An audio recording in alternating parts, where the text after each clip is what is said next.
Let's do this. You got it? I got it. You got it. That's what it said. Toyota. Get it? Got it. Good. Good. You asked for it. Woo. Doing it tomorrow. You shall be visited by 4 hosts. Oh. Ooh. Nice.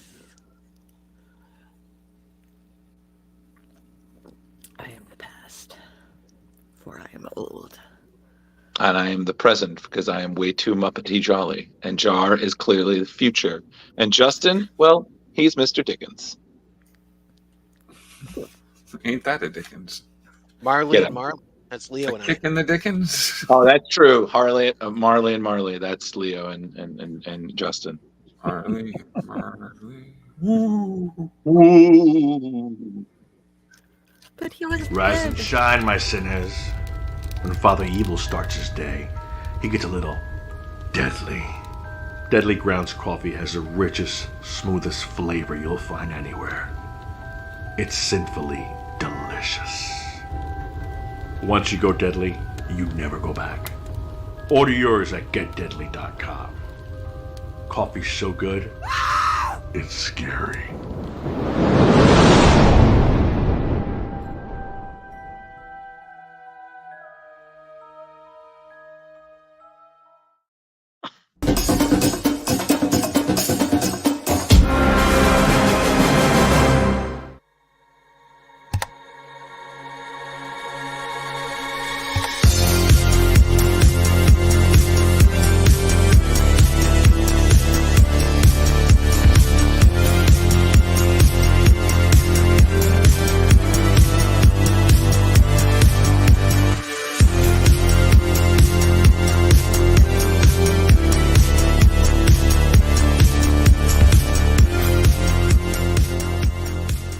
So the only thing left to say, of course, is the one obvious thing.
Hey, happy Tuesday, everybody, and happy holidays.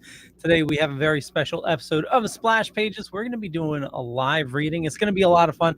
We're also going to go over comic news and talk about comic crap and not comic crap, awesome comic stuff. It was a crappy day, though. There was a bunch of leaks, so a lot of people upset. Anyway, you don't want to hear about that now. Did I say my name's Leo? I'm the monkey behind the keyboard, and with us we have Kari. Hey, everybody. How's it going? I'm from Ratatosker, and I'm sure that Hinata will join us soon. She's sitting there stalking and waiting. Happy Tuesday, though. This is going to be so much fun. We're doing another live reading. We're going to be having a great time doing this. We have some comic news. We have a special guest coming on with us tonight to help us make it our way through everything. And Leo, you take those leeks and you put them with potatoes, and then you turn it into soup. Moving on. Okay, awesome. Jar Jar. Soup. Hey, beautiful person. Thank you. And Tom. Hey, everybody. It's Tuesday night. It's Splash Pages. We're going to do, as everybody else has said, an awesome Christmas reading put together by the one and only Drew Mollo. And we're going to do news and stuff, as Leo said. I comics and crap. You know, Leo said it right. Mr. Drew. Oh, hello there. Didn't see you. I was just getting a light reading for the holidays. So, welcome to Splash Pages, everyone. We've got such an interesting tale to tell. So, might want to put on a nice warm sweater because it's going to get really fucking cold where we're going. Because it's Christmas. And it's time to get spooky, bitches. Let's go. Let's do this. All Yeah. right. And Yeah. Drew, we got a special guest with us. Oh, yeah, we do. Hold on a second. All right, everybody. We got a special guest because there's only 3 of the small squad. So we needed some backup. So we went to New York. We looked, and the only place we knew we'd find him, somewhere in a sewer, munching on some pizza. So we asked the one, the only, the always cheerful Mr. Justin Cooper. Hey, as Leo says. What's up, Yep. everybody? Thanks for getting me out of that cold ass sewer. So as you can see, Yep. I've got a whole shelf of Hellboy behind me. So I am ready and equipped. Let's do this. Wonderful. Awesome. And tonight we're trying to stream on Instagram for the first time. So we're gonna Oh, give that a God. try. Yeah, Oh. we'll see how that goes. Hey, Oh, we're doing it. Instagrammers. We're doomed. I mean, hi. I'm so glad you're all First time. here.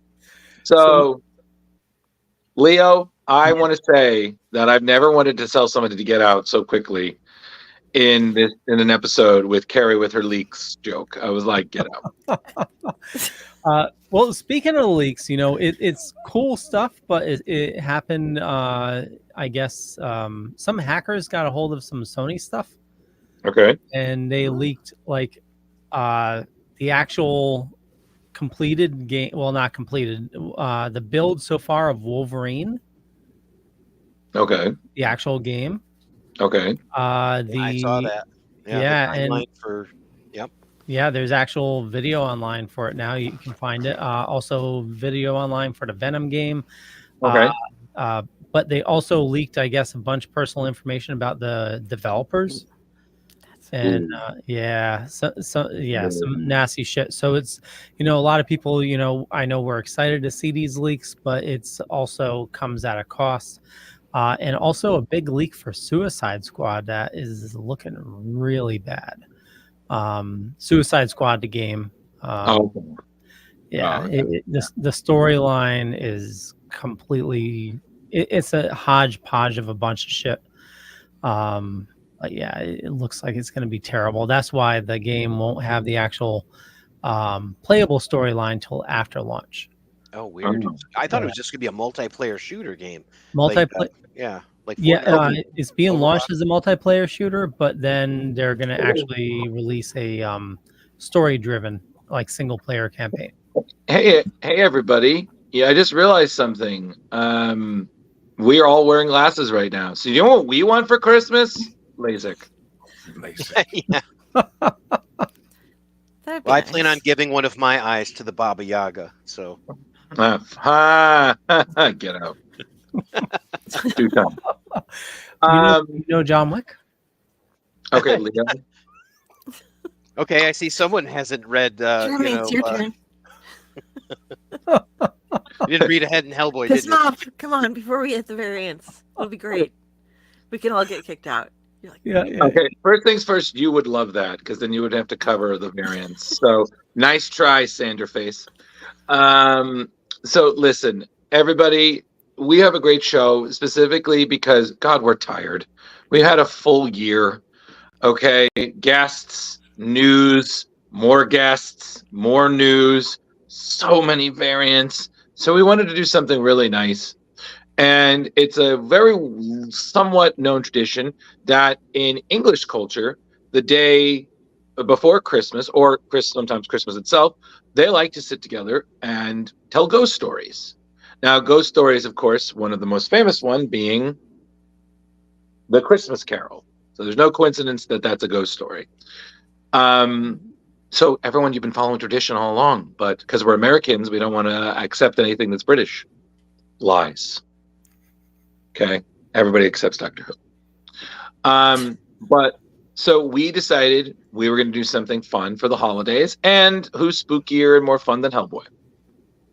So yes, this was my idea. And a great idea it was, Drew. It's going to be a lot of fun. Boy, Leo, I swear to God, you're like that meme. I was like, everything, it'll be death, but of fun. That's you. But before we get into that, let me take a page out of Leo's book. But before we get into the news, how are you guys? How are you doing? How are things? You doing good? I'm freaking tired, man. As you said, Drew, it's the end of the year. Like, been running around crazy trying to do presents and everything. Mm-hmm. Watching getting caught up on Monarch, and it's a lot of work being a geek. I have off all next week, and I think I'm just gonna use that catch up. Like, I should put my phone on do not disturb. It's like, do not talk to me. Just watch all of Gen V and Invincible and everything, Leo. I still have to catch up on Invincible too. Yes, you do, and I need to as well. But so it's the end of the year. I just want to say thank you. You guys all made Tuesdays this year bearable. Aww. Except for Justin, he makes every Tuesday bearable. But I can't say anymore because he's already married, and I've met his wife, and she would bear me. She's very nice, but you know that there's some fire behind that kindness. I think you and I are actually variants, so I don't know. We have been in the same room officially now, yeah. And it was pretty. It was one of those where I'm like, okay. Well, no. You see, the thing is, I still think you're a variant of Walt Simonson. Yeah. So because especially when you wear the hat and you just want to tell a story, your eyes light up. I was like, my God, it's just so excited. It was like, well, he did walk by us at one point, and Drew's just like, see, you're wearing a checkered shirt. See, that's what I'm saying. You guys both have the hat and the T-shirt, flannel combo going real well. Yep. So, absolutely. We both love Wheezy, so. True story. Like, I've never seen you more excited. You were like, she smiled at me and she signed my book, and I was like, and Justin's. The only thing that would be great, she's like, I'm going to be working on a Teenage Mutant Ninja Turtle book. You'd be like, it would have been the best. What? Be still my heart. Oh, and Walt's going to be drawing it. Yeah, he's only done a cover for the 100 project, and I think he did a cover for issue 50. So he's not done much at all. See, I meant as a joke. The fact that you actually know that is why you're you. If this was a Ghostbusters question, you would have known the reverse. So it's okay. You know what? No one's arguing that. So let's just start the news. But we don't have a lot of news, but we definitely have some. Just as if the comic book world has to prove our friend John. Who was like, I had a slow week. And I'm like, yeah, there's still news.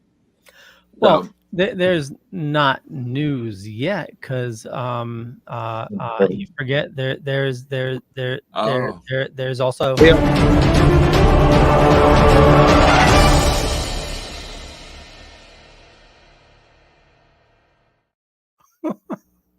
I was just waiting for Drew to explode. Thing, but I love that. So who's doing variants this week? I'm doing variants this week, Leo. Woohoo! And she's not thrilled about it. I'm not. Yeah, okay. So I'm not. All right. So what we have going on first here is World's Finest. This will be on sale on March 19th. They're going to have a special oversized edition to celebrate the 1-year anniversary of Mark Waid and Dan Mora writing it. The first cover you saw has a special cameo appearance by William Shatner up in front. He joins the ranks of those who've joined in, such as with their cameos, such as Paul McCartney, Jack White, and Jerry Seinfeld. So this first one was by Dan Mora. This one is by Christian Ward. Okay, that was Dan Mora. This variant is by Christian Ward. The next one up, we have Dave Johnson. Ooh, I like that one. I really dig the contrast on that one. Yeah. Totally. It's very pretty. This is Joel Jones, and Superman just kills me on that. He's like, yeah, wow, so happy. Nice. He looks like he's trying to not cry. He's so excited. I don't know. Okay. All right, next we have, this is Dustin Nguyen. They look a little chibi there. Oh, This that's a one good one. was my favorite. I love those wings. Jamal Campbell. Oh, nice. Yeah, he does great work. That's just gorgeous, I think. You, Yeah. you have to love when artists just really use the space to the artist's advantage, and just the image pops, man. I mean, like to me, immediately, I was like, how do you fit both of them and the wings and a bat wing and the moon? I was like, amazing. Try centering it when you're moving stuff around. Oh, this is Steven Subic. Mhm. An interesting little, like, what that thing stuff sees. And then we will end this with the original cover, which is again by Dan Mora. Yeah. Yep. Dan Oh, Moore's Yeah. on it. He is just on fire, man. He's such a great artist. Like, honestly, World's Finest is such a dream team. Having read all of it now, or at least been caught up, it's such a good book.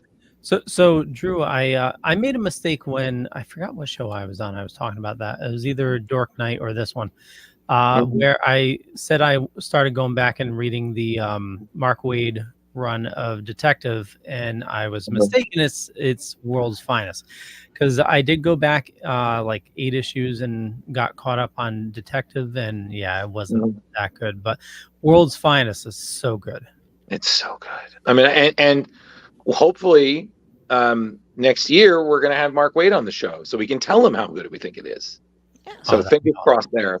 All right, awesome, Kari. You said this is on sale January. This is going to go on sale in March, on March 19th.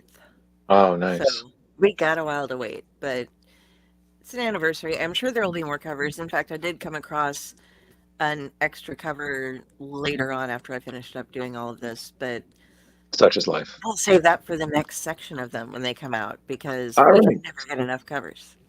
Oh Sure. yeah. And guys, Oh, yeah. Dan Mora started out the year with his Mighty Morphin Power Rangers and Ninja Turtles crossover, the sequel. Actually, Right. So he's had a heck of a year. Absolutely. All right. Nice. All right. What's next, Kari? Oh, the one I'm most excited about, Taylor Swift. So yeah, there's a Taylor That's the Swift regular comic. cover of this. Well, Um, well, if I can, Kari, I'm going to give you an assist on this one. So Okay. this is a variant for an actually, it's not really autobiographical. It's a biographical comic series based on Taylor Swift. It's penned by Eric B. M. Esquivel and illustrated by Ramon Salas. It's a 22-page book. You're going to see it's already out now. So that's the important thing, everybody. So they're supposed to coincide with Swift's 34th birthday. So you're thinking, why are we talking about this now? Because they most recently released this variant, which is sold as an eBay exclusive from the artist Pablo Martinena, which is an homage to Marvel Comics character Dazzler issue 1. Number one. As there are rumors that Taylor may appear in Deadpool 3 as the character. And she is a master overlord.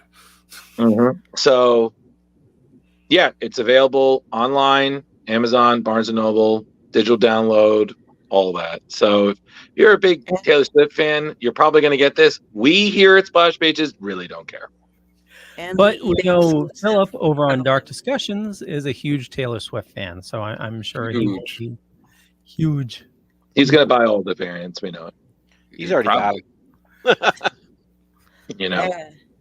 I know a couple of Tay-Tay fans, and I actually forced somebody in one of my guilds. It was like they were singing in chat one time in Forsaken World, and I was like, "You're promoted. You now have to run all the things and do stuff."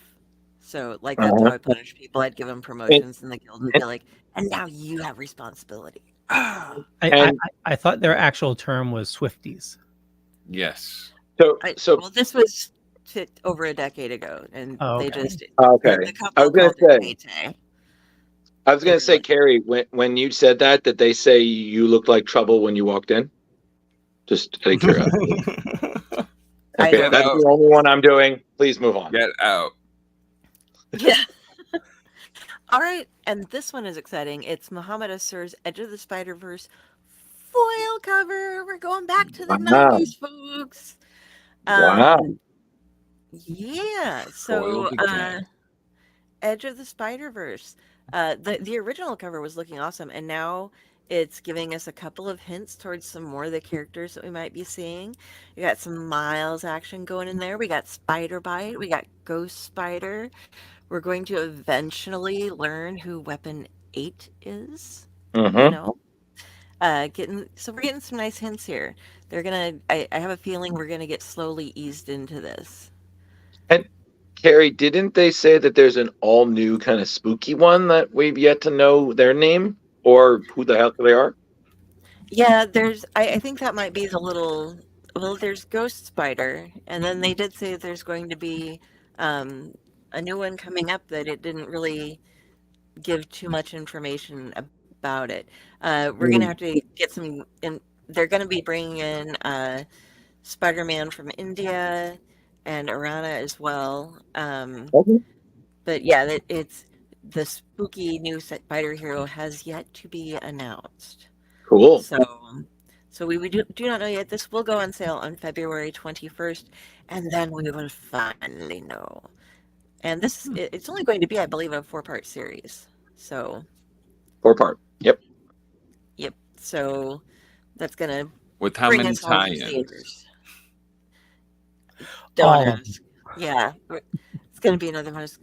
And now we have to collect the entire Marvel universe. Yes. Basically. One comic. Yep. But yeah, so that is the end of Variant Watch for the week. Woohoo! He did the last one. Don't worry. When we come back in January, there'll be more variants. We'll save them all up. Yep. It's Leo's All turn right. next, so It is. Yep. All right. So I guess we have to get the rest of the news. And there was I have to say, like, there was a little bit from Marvel and DC, sure. But there have been a lot of really promising Boom Studios Image stories coming out. I'm making a list. There's some really good titles coming up. Are you checking it twice? Moving on from these yahoos, or if you know your movie references, these Marios. So this one is something that I actually found that I was like, wow, this looks really freaking cool. So this is where am I going out mine? Oh my gosh. Hold on a second. It looks like Mario inside inside a mech. Yeah. It looks like I put the wrong layer up on top. Oh no, you're right. It's The Last Mermaid. It's a David Kim book. It's basically Little Mermaid meets Dune. So give me a second. Isn't Dune a desert? Yes, it is. Okay. It would be terribly hard to be a mermaid in the This desert. poor mermaid. You guys around a cup of water with herself. You guys are absolutely ridiculous. So basically, this is the love child of award-winning creator Derek Kirk Kim. It's his first comic book work in 10 years. So it's, like I said, it's Mermaids meets Dune. So it's set to launch in March. Image basically describes it as a literal fish out of water, saying that the book will have a lush animation style artwork of Aislawa, Low, and classic Miyazaki. So looking at the images there, as you can see, essentially the synopsis of it is: a lone mermaid roams an endless wasteland on a quest beyond reason. To press ever onward, she must survive the interminable stretches between tiny pockets of water, roaming bands of cybernetic cannibals, and fearsome mutant beasts. But what propels her forward to take such a risk? So his absence for about over a decade is that he was working in a lot of TV and animation. So it's this new project is a culmination of everything he's learned and loved in storytelling. He's really excited about doing it. just for those who are interested in his career, in 2003, he did an acclaimed graphic novel, Same Difference, and other stories. He then decided to work in animation, working on Disney Channel's Amphibia. He worked on Adventure Time, and he worked on Netflix's Green Eggs and Ham. So this goes on sale March 6, 2024. And if you're going to end up being next year at Emerald City Comic Con, Mr. Kim will be on hand to promote the comic. Yeah, so apologies, my notes were a little discombobulated, but honestly, I would definitely check out the first issue of this. This looks really cool. The covers look fantastic. Absolutely. Yeah, and then the inside art looks great too. Yeah, absolutely. I'm like I said, it's Image and Boom are coming out with some really great creator-owned stories, and I think I'm looking forward to those a little bit more than I am some things DC and Marvel are doing, but we'll get into that later. Or we can get into that like right now. Or we can continue the news because we got 2 big stories to do. So continue. Well, I was gonna say getting into news for DC is like right next, and so we've talked about this before, and the more I hear about this, the more excited I'm getting. Yeah. Yeah, this so new information has come out about Batman Dark Age. It's an upcoming comic mini series from DC. Offers a fresh take on the familiar origin story of Batman. Like we need another.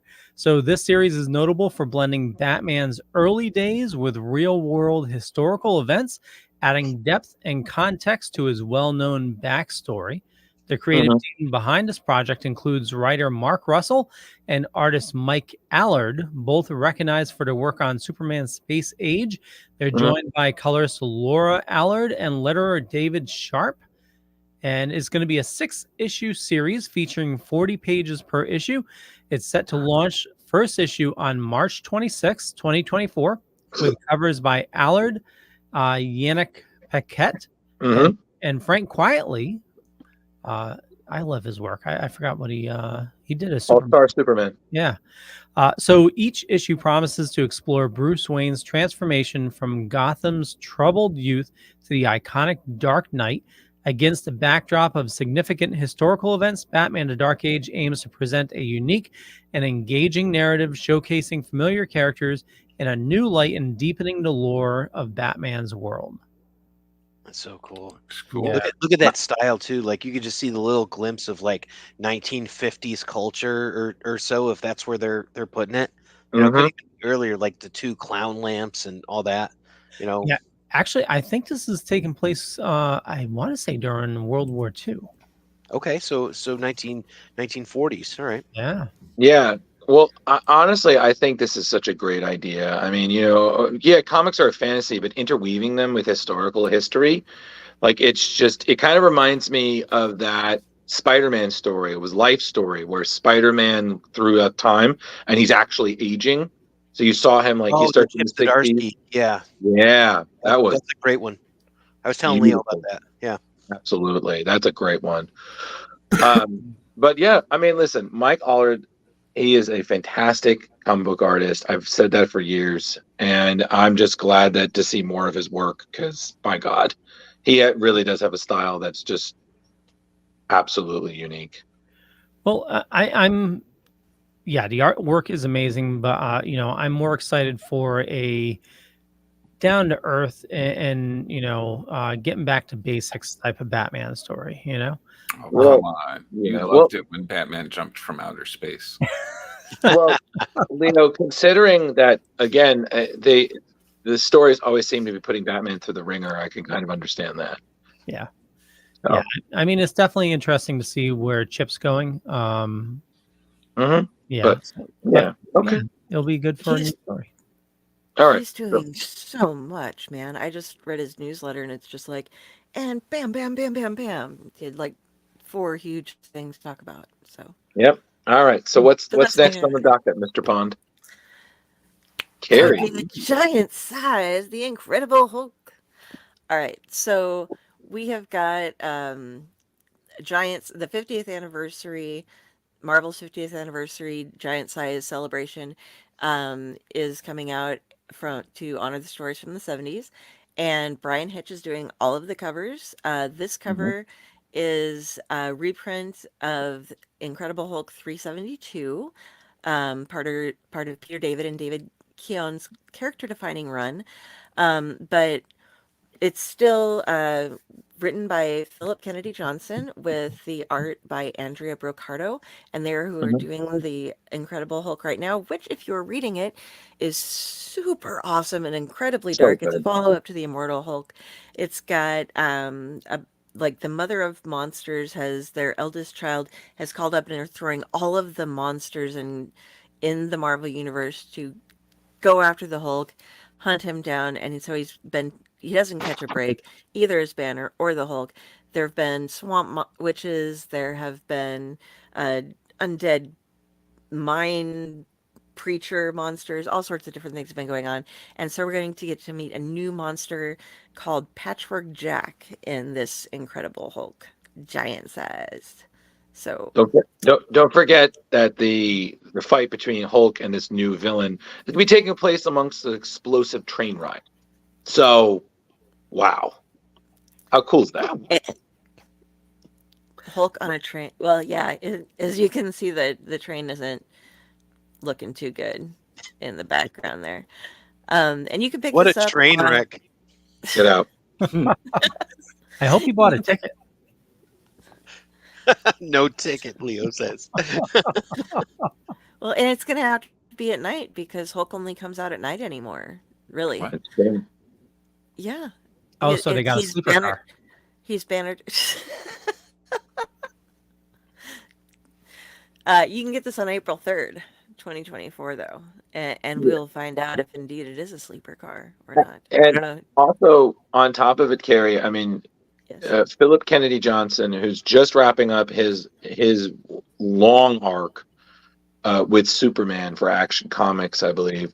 You know, I mean, with all due respect to his work there, I mean, I agree with you. I've been loving what he's doing. I think it's a great sequel to what Al Ewing did in Immortal Hulk. Like, this is just fantastic. And fun fact, if anyone wants to catch up, you get to see a sneak peek of the new Ghost Rider ahead of time.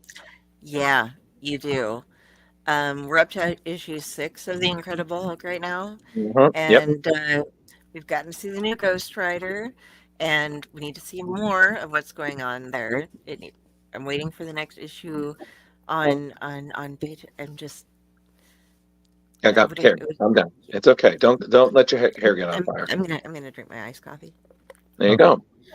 Well, on that note, next up. We're going ape in April with DC. Hold on. DC Comics has exciting news for April Fools with their upcoming April special.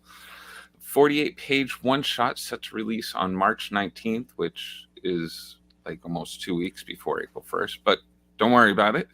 The special edition features stories by John Layman, Joshua Hale Fialkov, Dean Yang, and accompanied by artwork by Carl Mostert, Phil Hester, and Bernard Chang. The main cover, created by Dan Mora, comes with a variant by Bernard Chang and a unique banana scent variant by Hayden Sherman. Oh, boy. Oh, no way. Yeah. Scratch and sniff. The storyline revolves around Monsieur Mala stepping up in the absence of Gorilla Grodd, who's recently been incarcerated in DC's The Flash series. Mala forms the Legion of Doom, a group of sinister simians with plans for world domination. They really... too much of the ape stuff in this. Facing this threat is the All-Ape Jungle League, a team of hero anthropods. As the plot unfolds, readers are in for an ape epic adventure set to honor DC's history with our primate relatives. DC's April issue promises to be an orangutangistic hitting shelves on March 19th. So, Jeremy, do you think this will be an ape apocalypse? It's too much. You guys got to stop monkeying around. But I'm just looking forward to this. John This goes, shit's gonna really fly around here. listen, if I can say anything, our former guest, Keith Champagne, might be interested in this. He does love his. I He was does. surprised he wasn't one of the artists on it. He Yeah. goes ape for this kind of thing. He He does. really does. They're giving us a lot. A lot of banana peels. I heard your subtle Gibbon reference. I liked it. Nice. but listen, I'm for things like this. I think this is going to be Brill, get out. Leave this chat right now. Oh, Tom. Tom, get out. Take you and your sad news with you. I'm still mad about the Andrew Bauer thing at the end of Tony Harris. But no, this is continuing a trend that DC's doing. This is right up there with How to Lose a Guy Gardner in 10 Days, the Valentine special that I am super pumped about. They're pumping out the minis and all that really well over there at DC. Like the last few that I've read from them, what is it? Justice League versus Kong and Godzilla, great. The Santa Claus, Batman Santa Claus, great. I mean, that Silent Night story is so freaking yeah. I can't wait for the next issue. Yeah, I think we need to maybe sneak it in with Merry Little Batman.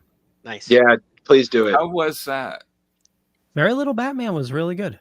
Yeah, Cool. I've been fun. Tempted to press play on it, but I'm like, I don't know. You It's should like a 70s cartoon, kind of. You know? Yeah. Yeah, and I found out it's the first of a new series, Bat Family. Oh. Yeah. I'll check it out then. Featuring Luke Wilson. All right. Oh, All right, fanboys, save it for the other show.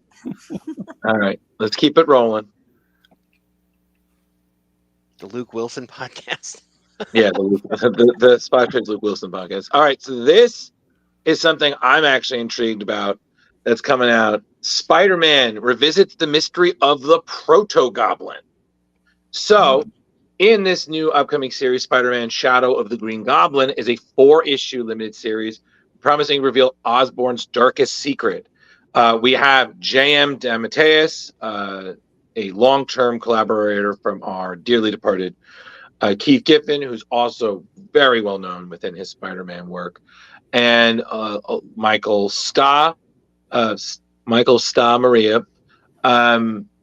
This story is taking place during Peter Parker's early days as Spider-Man, right around the time when Uncle Ben's wound is still pretty fresh regarding the death.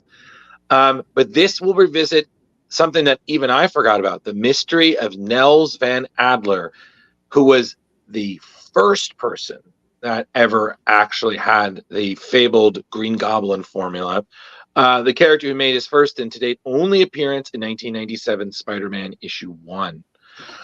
So the synopsis is saying that Norman Osborn is not the first Goblin. Norman Goblin is the Goblin you know, but he's not the original. The Proto-Goblin has a dramatic yet sinister connection to the Osborn family. And what role does young Peter Parker, who is still learning about power and responsibility, play in this unfolding events? So I love when they do things like this, fleshing out little known details in the Spider-Man lore. Because I'm sorry, Spider-Man has always had so many moving characters, so many moving parts. It's hard to keep track of everybody, you know? So And this character. does the Goblin look like it's female to everyone else as well? I was thinking that some skin cream has been used over the past few days. Very, very soft skin, this one. It is a mask, you know. Kind of looks like Kate McKinnon.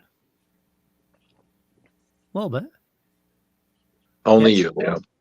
So moving on from Leo's horrible analysis of a mask. So basically, this will be out. Shadow of the Green Goblin, issue 1, April 3rd, 2024 from Marvel.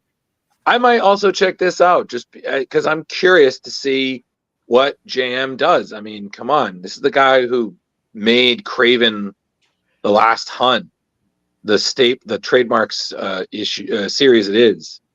You know, definitely worth a shot. He's my favorite writer for what's that worth. Mostly for his DC stuff, but yeah, I would read anything the man wrote. If he wrote Boo in a Napkin, I'd buy it. There you go. Hmm. All right, so that's that. You're in luck, Justin. I have this napkin right here. What was he say? Did he say anything about me? Just Did he get my boo. letters? What about a Okay, paper so- towel?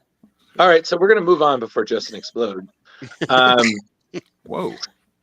Yeah. Cool. So, Suicide Squad. DC is launching a new series titled Suicide Squad Dream Team. Is that Bizarro? It is. Yeah, so Oh this is my. coming in March of 2024. So featuring Nia Nal, Dreamer from the Arrowverse, as a key character. The series is penned by Nicole Maines, who portrayed Dreamer in the CW's Supergirl, and includes artwork by Eddie Barrows and Eber Ferreira. Mm-hmm. I know I butchered that. No, you did good. Oh, thank you. Hey, there's always a first time for Yeah, everything. I did Leo. Just you're on a roll. Don't pat yourself on the back yet. You must be butter. Yeah. You're on a roll. Get it? Get out.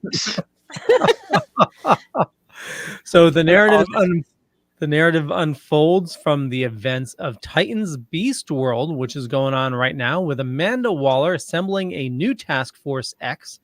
Dreamer is at the forefront of this team, which also includes notable characters like Harley Quinn, Bizarro, Clock King, Black Alice, and Deadeye.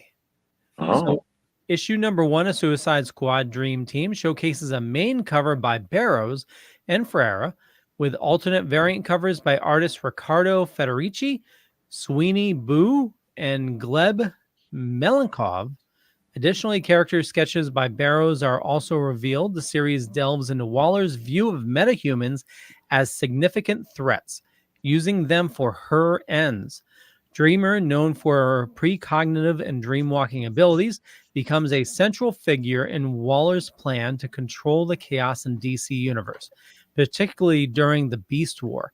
Nicole Maines expresses excitement over bringing Dreamer into this challenging scenario, where her character must navigate the complexities of working with Waller, the new Suicide Squad, and this experience pushes Dreamer to contemplate the kind of hero she aspires to be.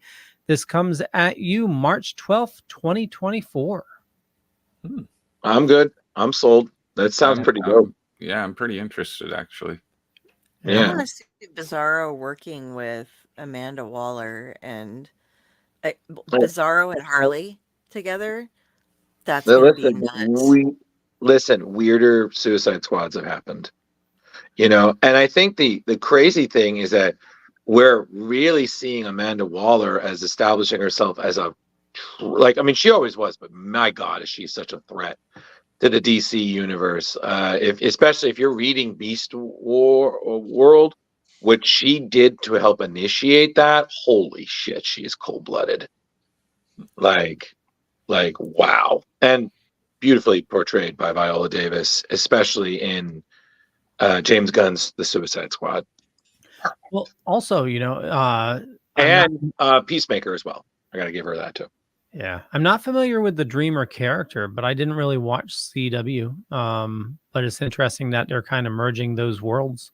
Well, yeah, but television and comics have always had that possibility, especially with the Bible. So it is really interesting to see the person who portrayed it writing it, but then again, we're seeing a lot of that. I mean, we already had the young lady who's Miss Marvel. She's writing the character now in the book. So I'm all for it. I mean, listen, if Stephen Amell wants to write Green Arrow one day, I was like, yo, that's great. Just saying. Yeah. Or, but Dream Team. Yeah. Nice. Okay. Okay. Next up, Kari. All right. Yes. We go Catch into it from space.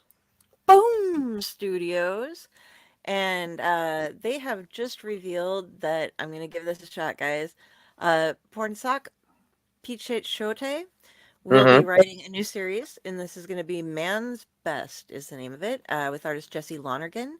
and letter Jeff Powell. It's going to be a science fiction story about support pets in space who lose their owners and have to go out. It's like they have to go out and save their owners in space. It's just they're enhanced. They're on this. I just keep losing it because it just cracks me up. Yeah, the artwork looks so fun. Gary, do you want me to assist? Because I think I might be able to help you. Well, okay, Drew, if you would like to go ahead for the assist, it's like Okay. I can't remember the name of the one. I'd written it down and now I can't find it. But yeah, it's they're homeward bound pets that are looking for their poor owners that can't exist without them, and they're so cute. Exactly. French bulldog with a rocket on its back. It's like, So basically, everybody, if you're loving this right now, which as you can tell, Carrie is squeeing, it's homeward bound on an alien planet. Okay, 3 emotional support pets on a spacecraft trying to find a new home for humanity because, of course, we fucked up the planet. The ship crashes. The crew is captured. These pets are the only hope. They got the tech. They're 3 best friends, and they're just going through a hostile world to rescue their owners. They're looking to be essentially the only hope for humanity that might not be worth saving. So you got the challenges that could destroy their friendship, the perils of an alien world, cats and dogs living together. Beautiful comic. So March 20th, 2024. Everybody, there are a lot of really great pet-specific storylines. Carrie covered Feral yet last week. This is just as good. Everybody, please buy this so we can get more because this is adorable. There you go, Carrie. I got you. I love that dribble ball of life that he's.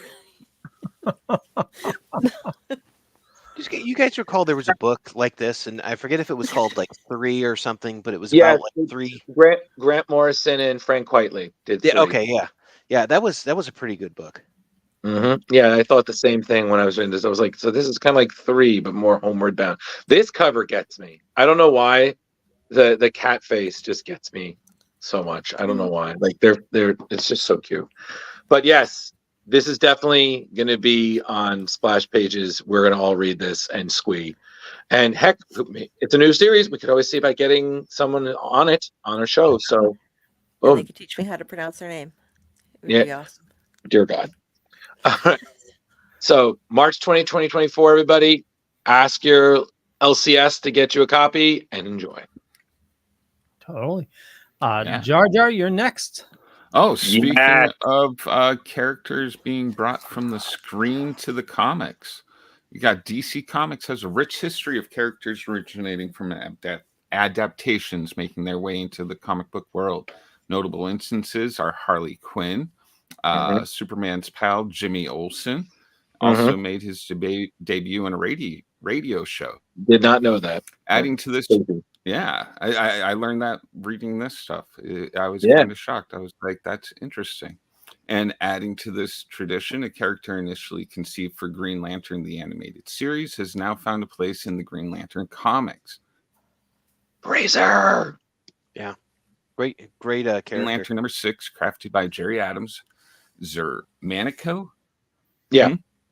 Oh, okay. And Scott Goldwiski. Bleh. The narrative primarily revolves around a confrontation between Hal Jordan and Sinestro. Despite Jordan's efforts, he fails to prevent his arch nemesis from escaping Earth. Dejected, Jordan returns home to encounter an unexpected visitor. Waiting for Jordan is an alien named Razor. I think I'm pronouncing that right. You're doing right. Asserting their status as an old friend, a surprising revelation occurs when Razor questions why Hal is conversing with a ring construct of the Green Lantern Kilowog.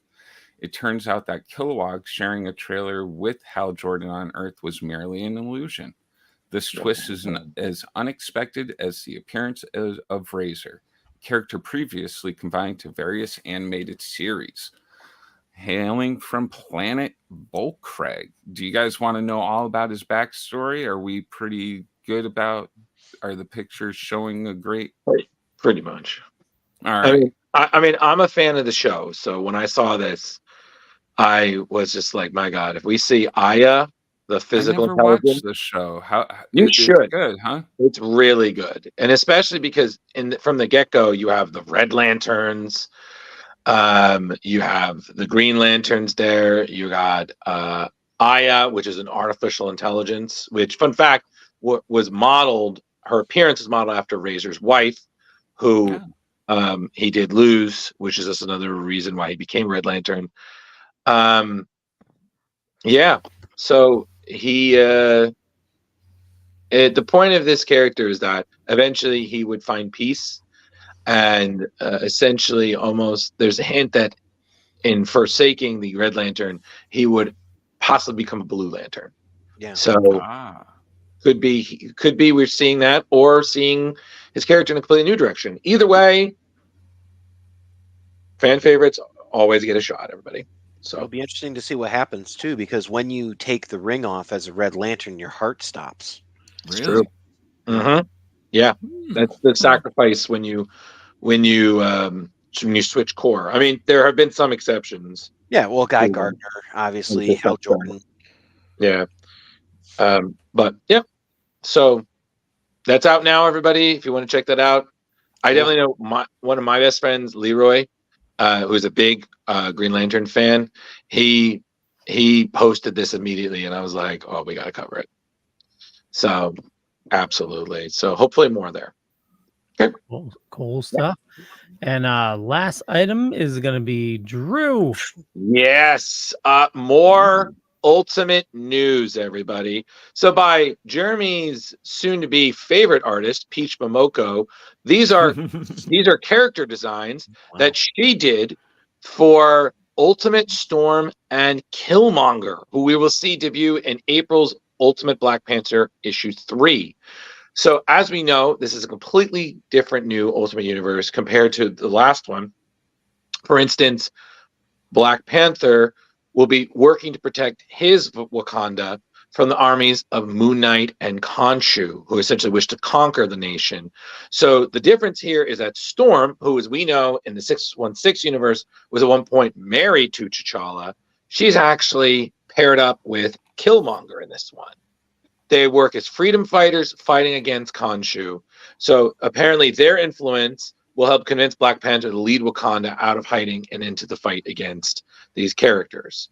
So Peach Momoko, who, as we know, is the writer-artist for the Ultimate X-Men series, I mean, her style is just remarkable, and she really wanted to make sure.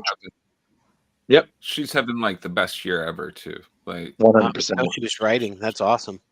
Yeah, so she's combined both the modern and the tribal styles with getting to design these characters. So eventually, her main goal was respect the characters, but put her own soul and unique vision into them.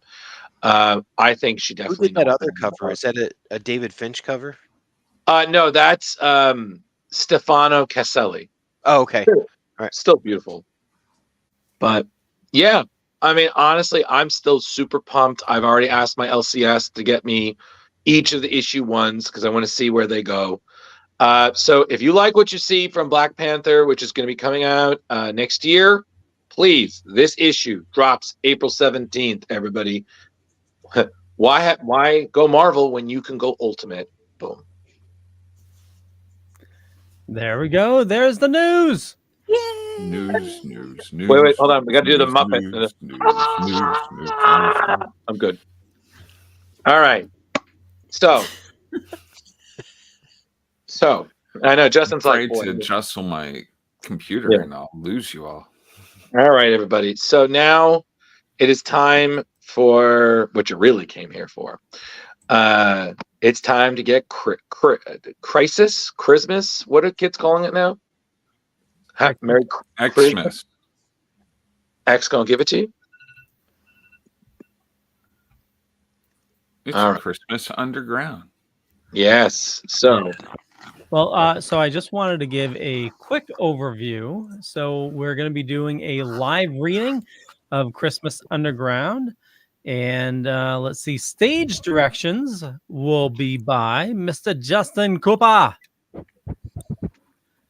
Hellboy will be played by Jeremy Courtney. Hello. That will not be the voice. Thank God. Annie and Mrs. Hatch is going to be by Kari Sanders. Ooh, yes, my little ones. Dear God. Dear God. I'm not doing that voice either. The Doctor, and that probably won't be the voice. Hello, I don't know Doctor. what it is. And the animal voices are going to be by me. And the priest is by Mr. Drew Mollo. That will also not be the voice. Requiem. Translation, X gonna give it to you. Oh, thank you, Yeah. Justin. Somebody had to do that. All right. So, everybody, so this is a 90s story. This is one of the first Christmas stories of Hellboy. So, this takes place England, 1989 on Christmas Eve. So, we're going to get started. We're really excited to do this. So, enjoy what you see, but really enjoy what you hear. Let's hope. Yeah. All right. Take it away, Mr. Cooper. Okay, so here we go. We have panel 1. We see an old English manor with regal bearing sitting on its desolate property on a cold Christmas Eve night. England, 1989, Christmas Eve. Christmas underground. Silhouettes speak within the stony halls. She won't live through the night. You're sure? She's lost too much blood. I'm sorry. I would say that, but It's okay, Doc. Go home. Thanks. The doctor exits through the open door while Hellboy and the priest look on. I'll be back in the morning. Good night. Hellboy and the priest now speak at the matter at hand. Well, Poor Miss Hatch. This house stood empty years before she took it. That was a grim day. She came out from the city with her husband and brother. The priest points as both him and Hellboy take a look at the family portrait. And her 3 children. That's Annie in the middle. she's a cutie. She was the favorite, an artistic child. Happy, but too much imagination for this place. It made her strange. Focus on the portrait of a depiction of Annie. I told them to send her away, but they wouldn't. I should have done something then. Annie, wearing a white dress, wanders at night. More and more, she wandered out alone at night into the cemetery. Among the gravestones stand ominous bodies of rock. And there are stones in that place older than any Christian grave. One night, she disappeared. 5 years ago now, and there's been a doom on this house since. Doom. Hellboy puts his hand on the man's shoulder to comfort him. First the uncle, then all the rest. Wasted away. Poor Miss Hatch.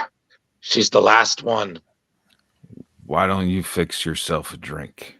I'm going up to see her. But I should have. Hellboy looks back at the rambling, regretful priest. I should have done something. You should have. Annie's face in the portrait looks on ominously. Hellboy enters the room where the bedridden, dying Mrs. Hatch lays in her bed. Mrs. Hatch, can I come in? You're not another doctor.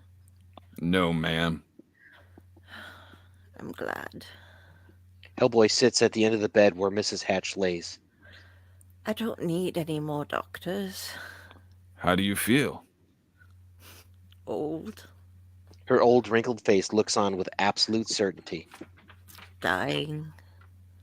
Hellboy puts his hand on the top of Mrs. Hatch's, attempting to comfort her. Is there anything I can do? On the mantelpiece, a little tin box for my baby, Annie. She comes and visits me, at night. Hellboy listens. You'll see that she gets it. Yes, ma'am. Hellboy holds the tin box in his regular hand.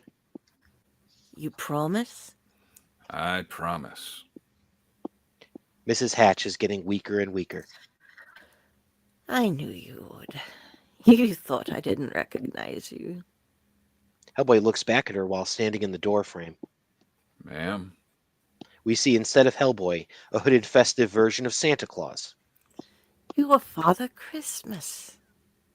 We see the night sky with a crescent moon. It has begun to snow. Hellboy is speaking to the priest and holds a piece of paper in hand. here, a list of things you're going to have to do when she dies. There's also a number for you to call if I don't come back. The priest looks down at the piece of paper. But I'll come back. The priest stands there in a field that's becoming covered with snow, and in the house in the background, leaning graves in his immediate surrounding. Silence. Hellboy walks through the snowy graveyard. There are stones in that place older than any Christian grave. An ominous stone towers over the leaning graves on the ground. A rat sits on the top of a rock, glowing orange eyes. The rat utters a warning. Beware. Hellboy knocks over the rock with his bare hands or a single blow from his right hand. With a boom! Hellboy finds an opening in the ground as some of the remaining rock falls into the hole. Hellboy enters the hole, opening, and walks down a few steps. Then Hellboy is surprised and a little annoyed by it. Oh, what the hell is this? Hellboy sees an ornate temple or house carved into a stone underground with a light on. A stone statue of a woman in the middle of it speaks. Beware. A candelabra with 3 candles hovers in the air. Hellboy enters the room to investigate as a female voice greets him.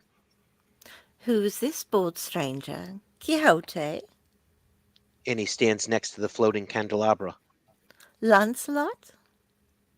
Hellboy looks at Annie Hatch as she holds the candelabra in her hand. Or maybe de Bergerac, toppled from the moon? No, only me. No matter. You're welcome. You'll stay here for a while. Sure. Hellboy and Annie walk together, grabbing his right arm as they walk through the underground place that is a thriving garden. You're tired? Have you come far? Not really. Hungry? We'll have dinner, and all the others will come to see you. Others? And the prince will come. Really? Are you Anne Hatch? Annie thinks about the past. Annie? My mother calls me that. Flashback to the Hatch house during a different season and time. She lives a long way from here in a terrible cold house. I used to live there. We see Annie's secret garden, which is connected to a part of the cemetery we saw from before. There was a secret garden where I used to live, where I used to hide to play with my animals, Pooh and Rabbit, the Cheshire Cat, and a little mouse with silver eyes. There is a mouse with silver eyes. Bellamy! Then there is darkness. He led me down to a hole in the ground, and for a while I was lost. Then a soothing voice spoke to me out of the dark. The individual she refers to is briefly illuminated in the dark. Abide with me and be my bride, and thou shalt have all thy heart's desires. Young Annie stands in the dark. Who are you? The second son of a king. A beautiful palace stands among the lush paradise. And that's all he would say. The individual holds a ring in their slightly open hand. A close-up of the golden ring. Anne accepts it and is wed as shown by her hand. I belong to him. Annie kisses her new shadowy husband. Are you happy? I am. What about your family? When I miss them, I visit them. We see one of her male relatives laying in a coffin, holding flowers, dead. And one by one, they come to live with us here. Hellboy and Annie look right into a bright, well-lit room with a dining room table full of vegetation, a statue, and food. Only Mother is missing, but I think she'll be here with us soon. Focus on Annie as she continues to talk about the upcoming events. Now, dinner's prepared, and I hear the others coming. They're hungry. Hellboy is aware of the other individuals now in the other room. But they'll wait for the prince. Hellboy grabs Annie with his right hand, and the other figures still stand in the background. Okay, now listen to me. This is Christmas Eve. Does that ring a bell? Christmas Eve, come on. I don't Focus on Hellboy's face. know. I spoke to your mom tonight. She sent me to find you. She wanted you to have this. Focus on the tin box Mrs. Hatch sent for her daughter. Hellboy talks while Annie opens the box and has a necklace thread throughout her fingers. It's a present. Annie holds a crucifix in her hand. We see the individuals in the background clearly now, their faces concerned. There's a close-up of Jesus Christ on the crucifix. Merry Christmas. Annie, holding the crucifix, fills the room with a blinding light that Hellboy shields his eyes while the other guests react as if they're illuminated as well. Yeah! Hellboy reacts upon what he sees. Jeez. The dining room is actually a hellish table where the chairs are tombstones. The statue is one of a demonic form, and the food is body parts, illuminated by a macabre candelabra of a corpse's hand. The other individuals in the background are grotesque-looking corpses and of her family who has risen from the grave. One of the corpses moves slowly towards Hellboy menacingly. Hellboy leaps forward as the corpses attack, using his right hand of doom to decapitate one of the males. Annie's hand continues to hold her gift, blinded by the white light except for her golden wedding ring.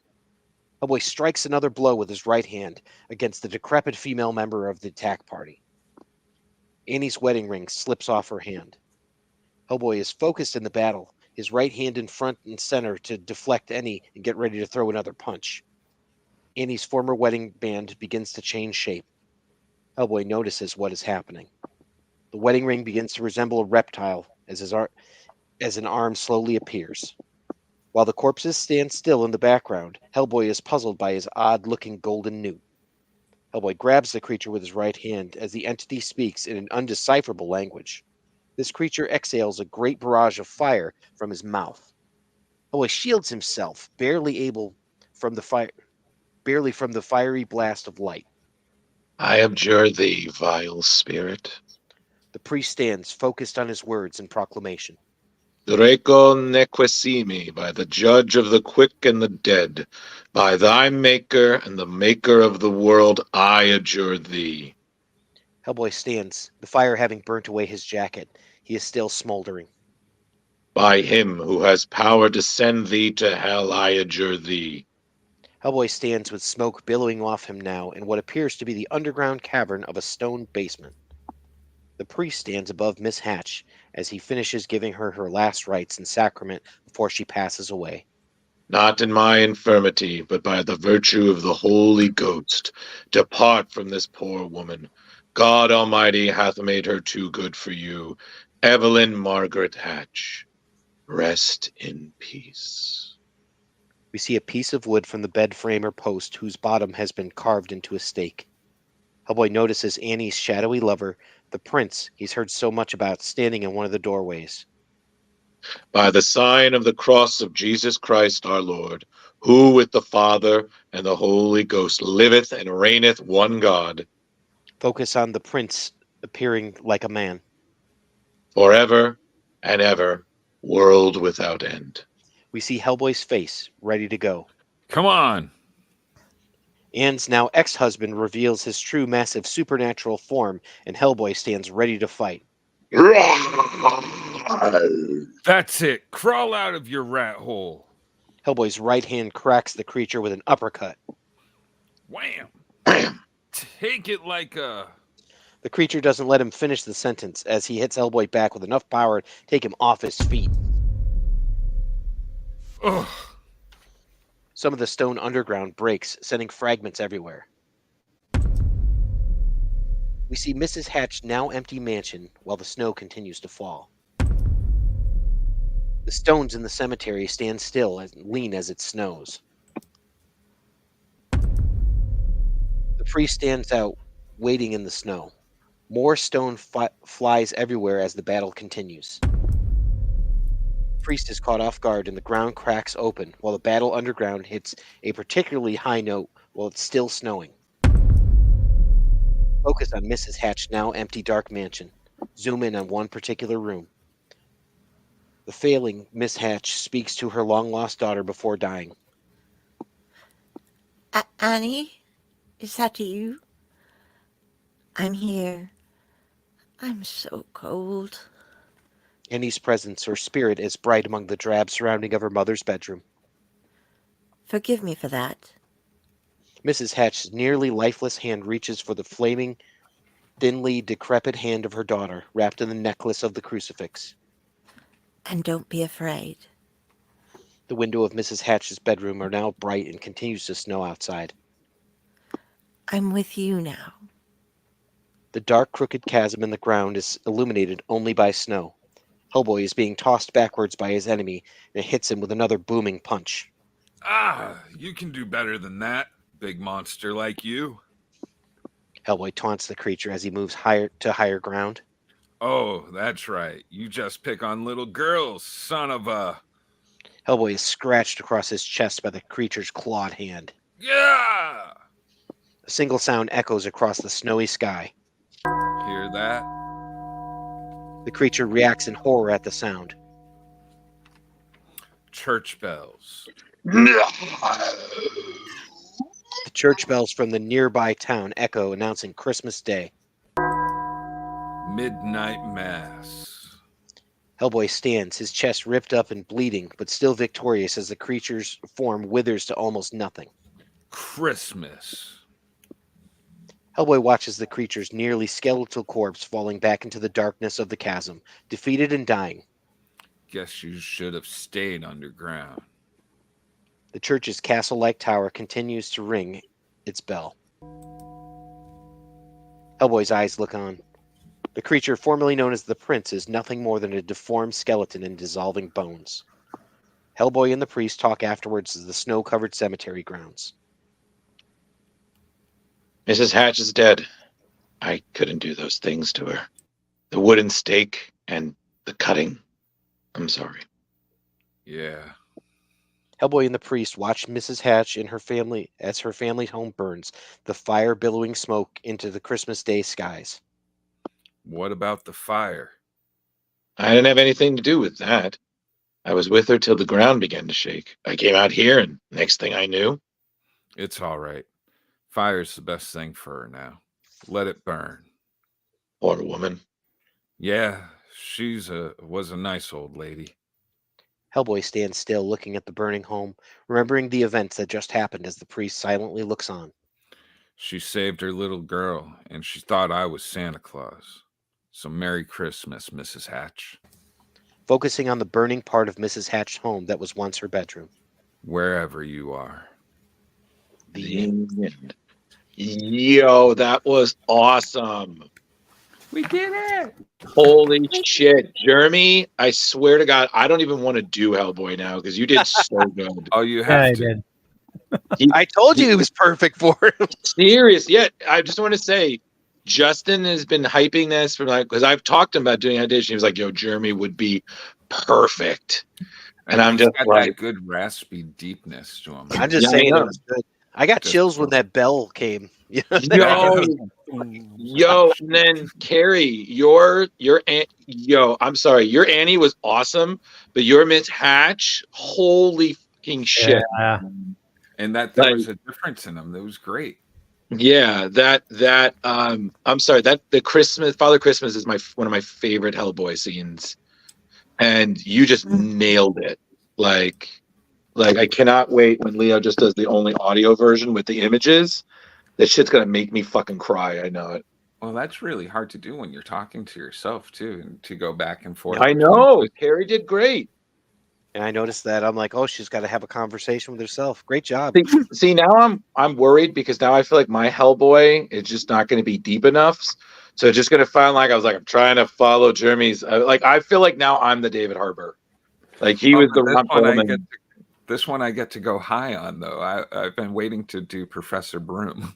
Yeah, so it's funny because I'm now like thinking because I was talking to Kari about it. I was like, how do I do it? Just like you got to sound you're gruff, but you're almost annoyed, and I'm just like, all right, son of a bitch. Like exactly, lady. Like, good thing is people will know if you separate the stories. They'll know it's a different story because now they're hearing a different voice. So that's a good thing for anyone listening. So yeah, it's true. But I'm sorry, there is one character I'm dying to hear somebody in our group do. So, and yes, I just want to point out it is deliberate because the person is one of the nicest people I've ever worked with, but he does certain characters very well. So I'm very excited about that. So with that in mind, everybody, and by the way, I also cannot believe how quickly we blew through this. We might actually end at an hour and a half. So that's crazy. Well, Kari was the one who said we should do 2. She was like, yeah, Christmas Underground, we're going to get done in like, 15 minutes? Because we're reading, and she was like, you should adapt. We're all theater people, Drew. I mean, what do you expect? Yeah, everyone here is an actor. So all right, hold on. I need to get some water because if I'm going to get gravelly, I was like, oh. So I wish I had more coffee nearby. Are we having a moment? Yeah, we're gonna take a Tom Dog says awesome read, everybody. Yeah, let's stretch our legs for just a minute and then we will come back and we will do 2 the next minute story. intermission. All right. Yeah. Cool. All right, So I need to run in the direction. All right, go.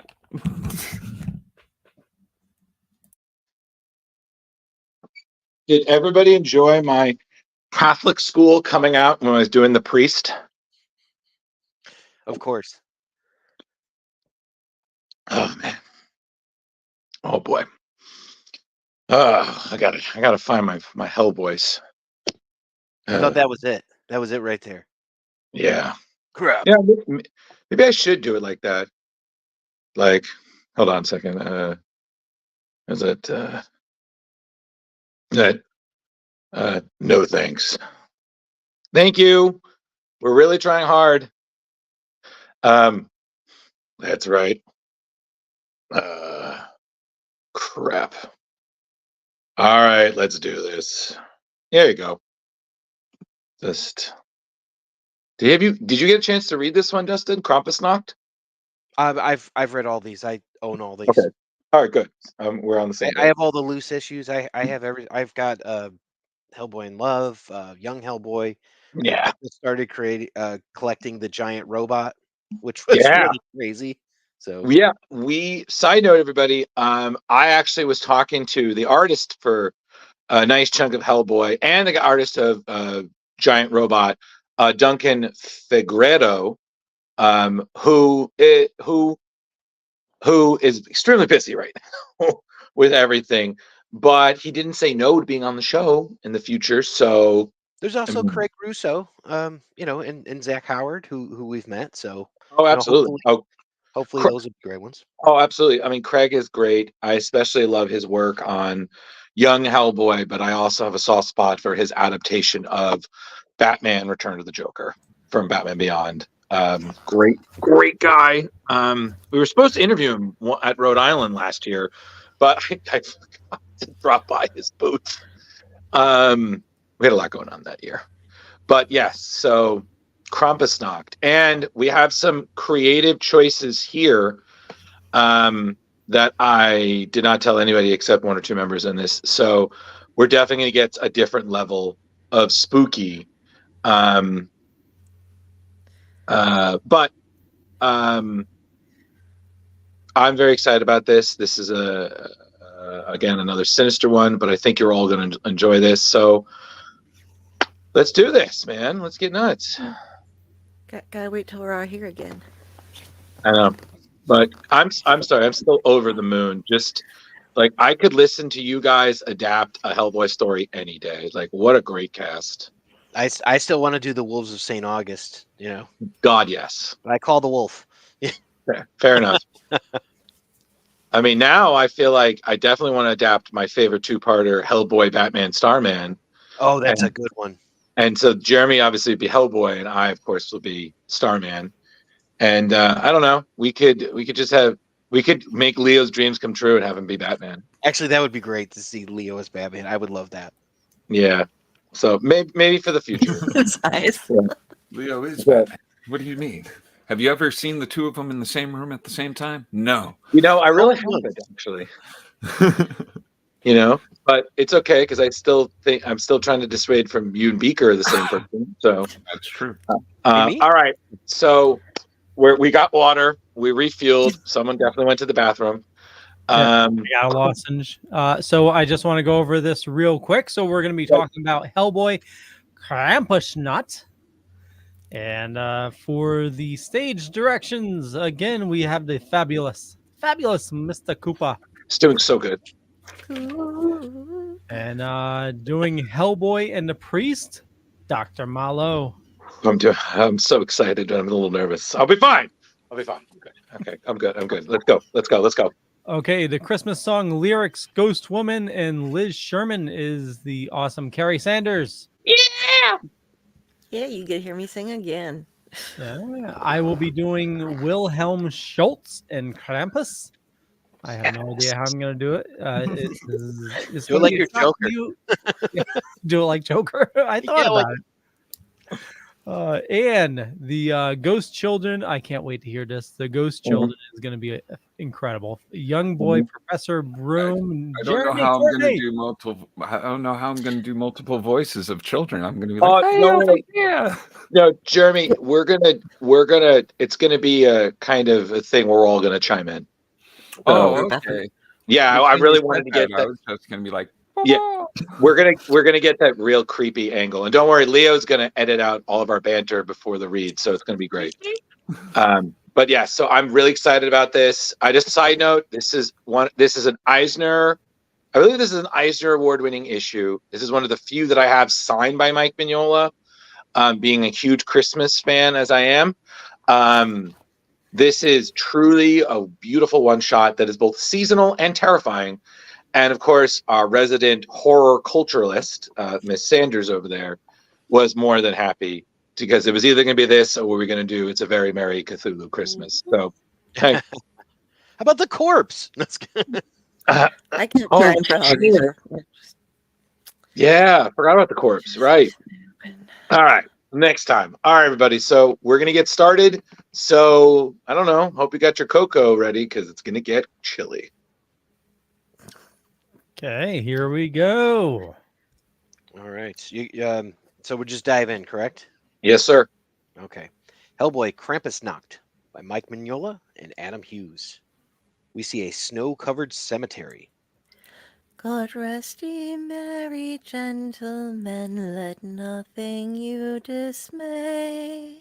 More of the snowy cemetery is shown, which includes a church.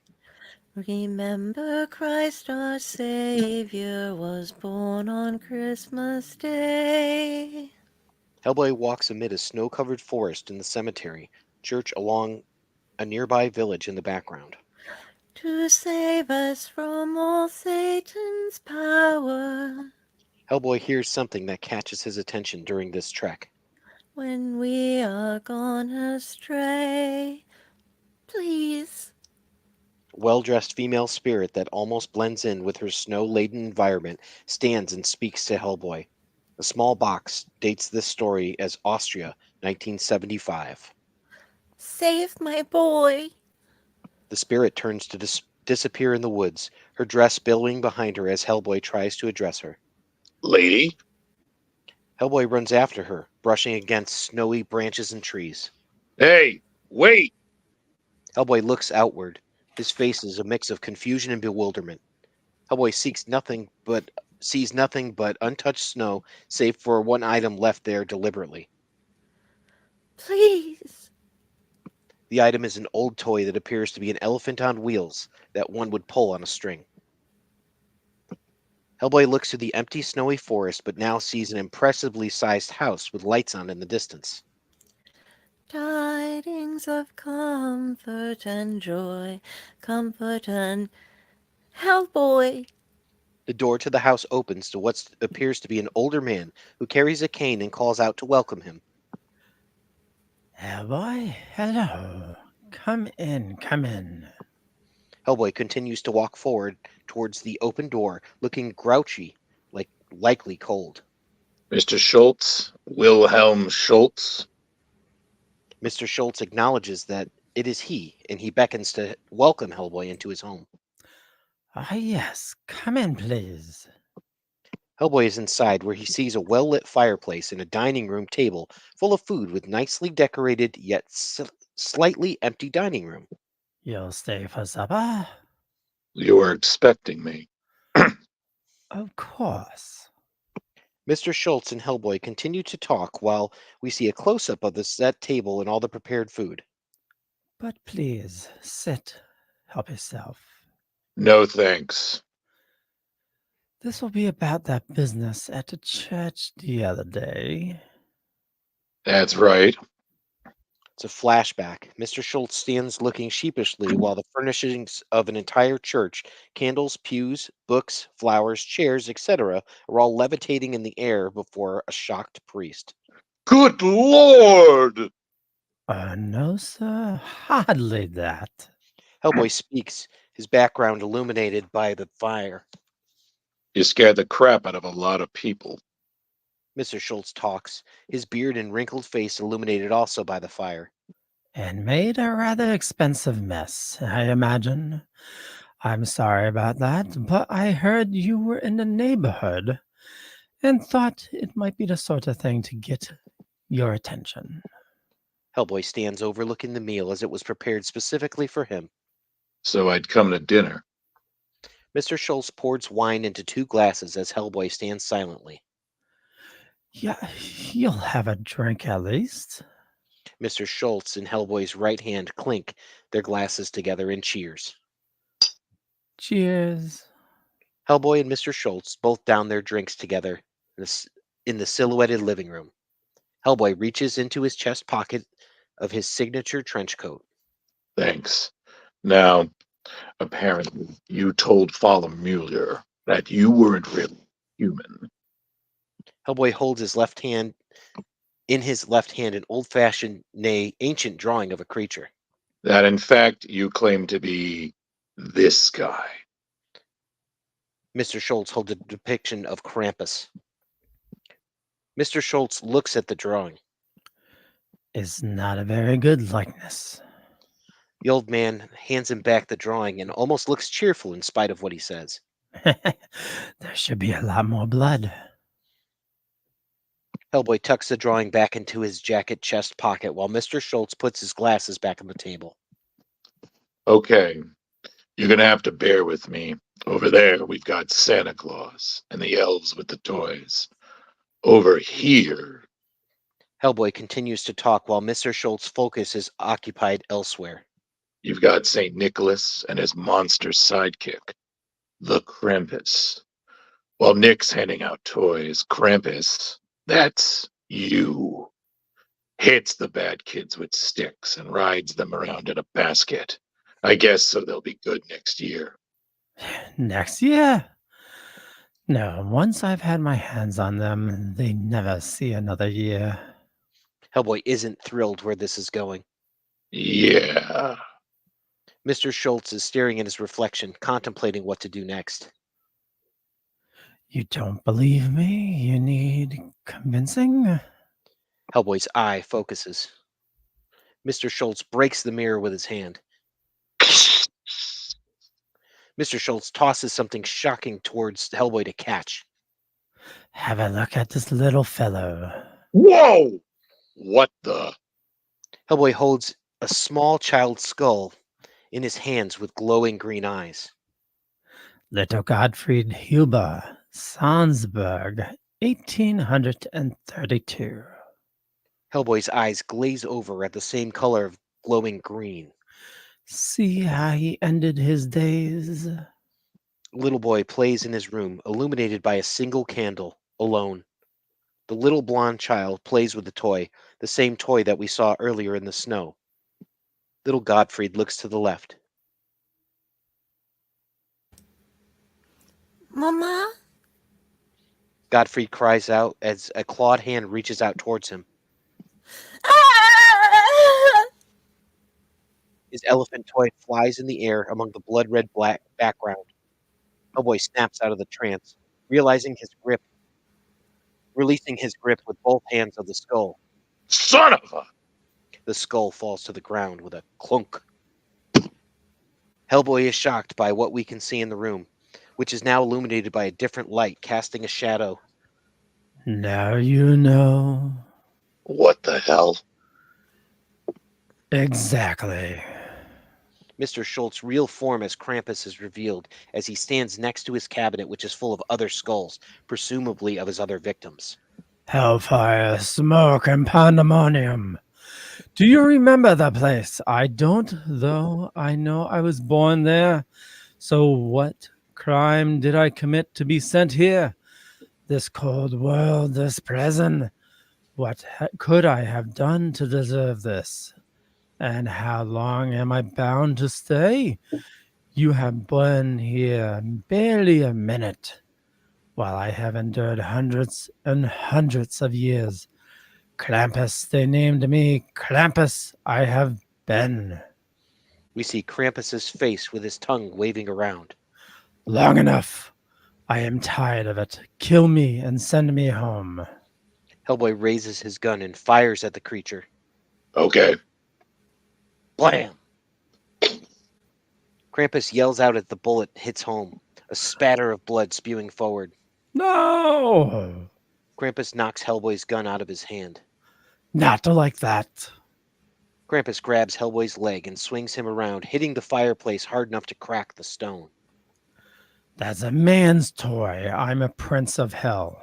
Gah!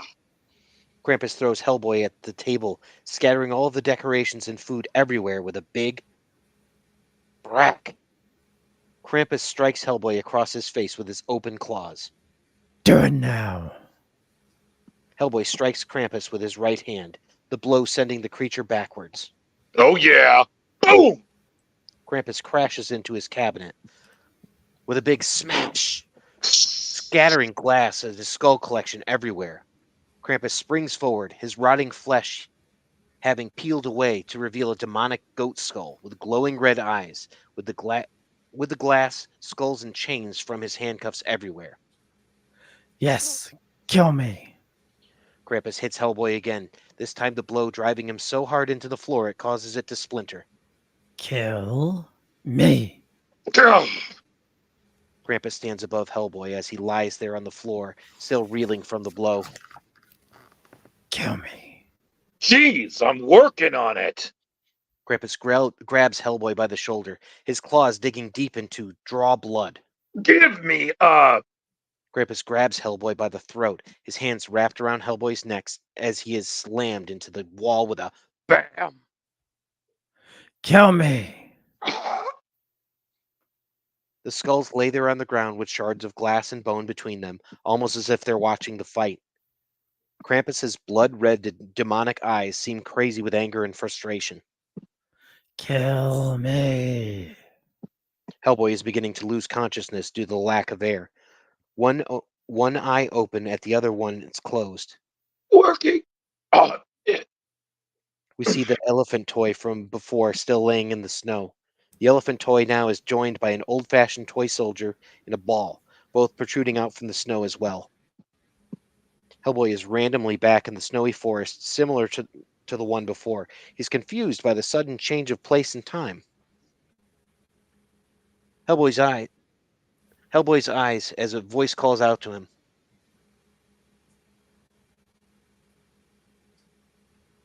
Please. Corpses of the undead or decaying children appear among the barren tree trunks in the snowy forest, likely Krampus's victims. I didn't do it. It wasn't me. I'm sorry. sorry. I'll be I'm- good. It I wasn't promise. Hellboy acknowledges the children who continue to appear, begging for his help. I'm doing the best I can, you guys. Just help me. Please. Help me. A small skeletal hand tugs at the corner of Hellboy's coat. Hellboy looks downward. The skeletal child looks up in bloody clothes, holding a butcher knife. He's just so tired. Help him. Use this. Krampus's red eyes pause as if he sees something big happened. Krampus and Hellboy have that moment of clarity. Oh. Yeah. Krampus looks down to see the knife buried deep into his chest, Hellboy's hand hovering next to it, realizing it's been done. How'd you get that? It's a mystery, pal. Merry Christmas. 3 loud.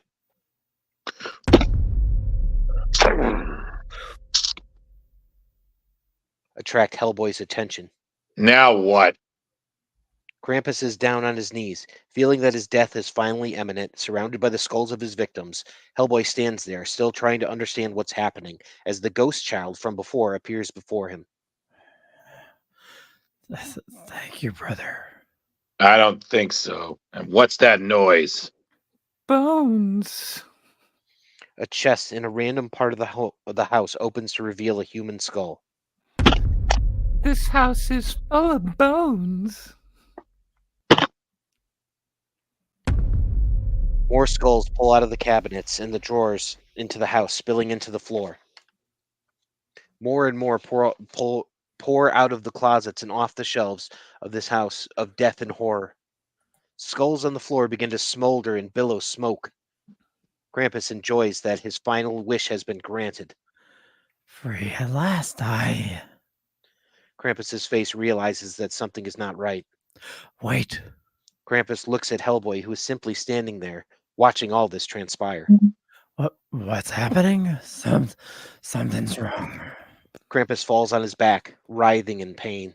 Something.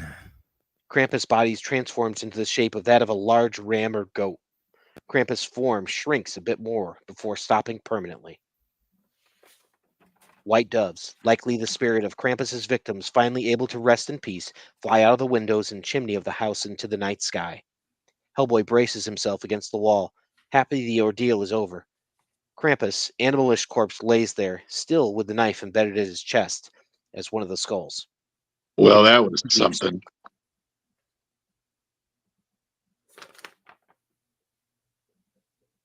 "72 hours later, we see a snowy building that is the BPRD headquarters in Fairfield, Connecticut on Christmas Day. Well, I wonder what old Harry Middleton will make of this. I'll have to call him in the morning. We see Hellboy talking with his mentor, the surrogate father, Professor Trevor Broom, one of the BPRD's festive living rooms, while the BPRD agent Liz Sherman sits near the fireplace. For years, he's maintained that the Krampus was actually the demon goat of the witch's Sabbath done up in the fancy dress for the holidays, and I've argued that it was just a slightly nastier variation of the Scandinavian Yule goat. Yule goat. Yule goat, Jolopokuki, the pre-Christian goatman version of Father Christmas, but I don't think either Harry or I ever considered there might be an actual goat involved. Hellboy continues to talk to Professor Broom while Liz Sherman plays with her pyrokinesis. And not just a regular goat, but a magic talking goat who somewhere along the line forgot he was a goat. Started thinking he was a prince from hell. And when he got tired of doing terrible things to children, he wanted to go back to hell. Except he was just a goat. Who can say, my boy? Who can say? That's a pretty weird story for Christmas.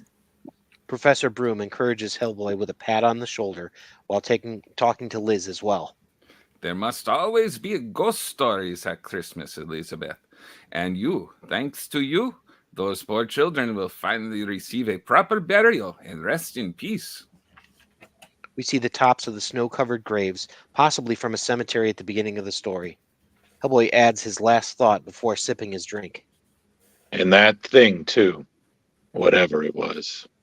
We see an old-fashioned makeshift cross with the Krampus drawing from before nailed to it. We see the grave in the same forest of that creature previously called its home, the burial marked by the pile of toys from its now rest victims. The end. The end. Bravo! Nice. Oh man. Had And it not yet been again, for our 2-minute break, we would have made it. Yeah. Leo, yet again, you creep the shit out of me. A round of applause also for Justin with the biggest part ever, having to Y'all did awesome. read and read and read. You did a good job. I appreciate it. Thanks for the juicy part. Absolutely, buddy. You're always welcome. But what did you guys think? This is Buddy. This Oh, was a lot of fun. Yeah, it was good. Definitely good time. Poor George, you hit that. Stop reaching. Can't But- reach. I'm sorry. I do need to say, Carrie, your singing the lyrics, that was such a good idea. That was beautiful. Okay. That was a nice touch to the Yeah, beginning. great job. Oh, thank you. Yes. Yeah. I was worried we were going to do it in Austrian. I'm like, there's no way. I'd be, go to the street, gentlemen. Because I don't know Nope. how to do an Austrian accent. It would It have would just be been so weird. very nice. And then Leo, holy fucking shit. The second you started talking, I was like, oh, I'm creeped out. Yep.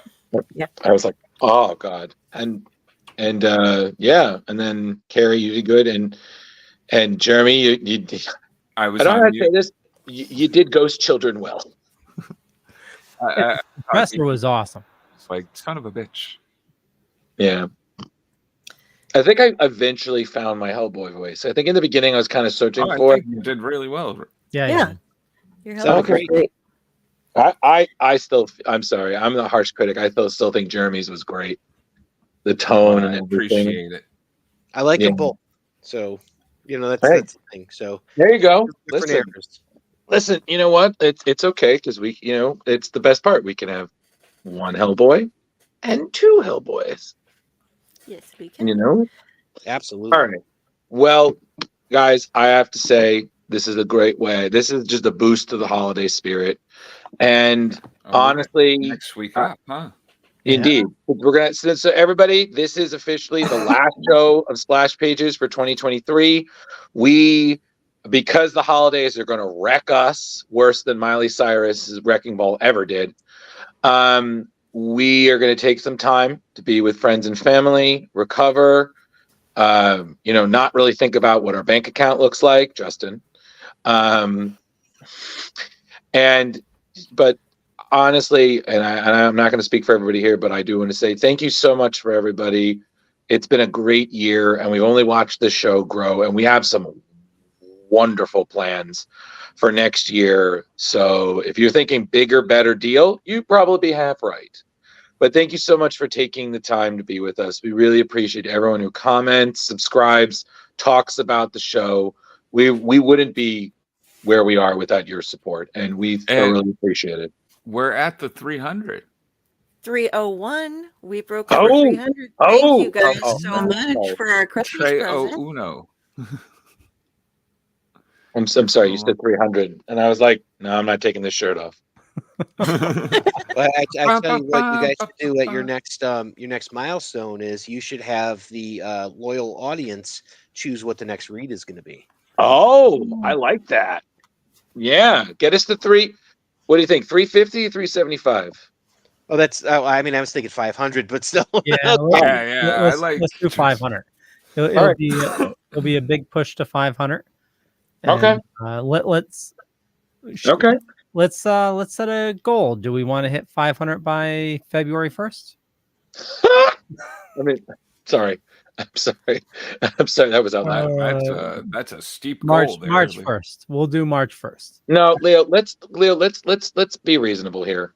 Let's aim for the end of the year. We're at 500. And if we get there sooner, then We'll make a bigger goal. we'll make a bigger goal. We'll do the stretch goals. Okay. Yeah. But It's like our Kickstarter. yeah. So, all right. So, Leo, you know what? Do you want to just sign us off for the last time in 2023? Yeah, we'll wrap things up. I want to thank everybody for watching this fine evening. You know me, you know how to find me. You know, there's a bunch of stuff in the show notes up above or down below, depending on where you're watching or listening to us.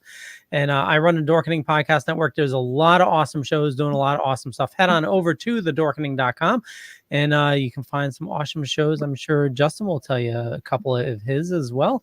And yeah, it's been fun this year, and you know, it's I enjoyed hanging with all of you, and we will kick it off to Jar Jar. Should old acquaintance be forgot? No. All right. Well, happy New Year to everybody, since we're not going to see each other for that. And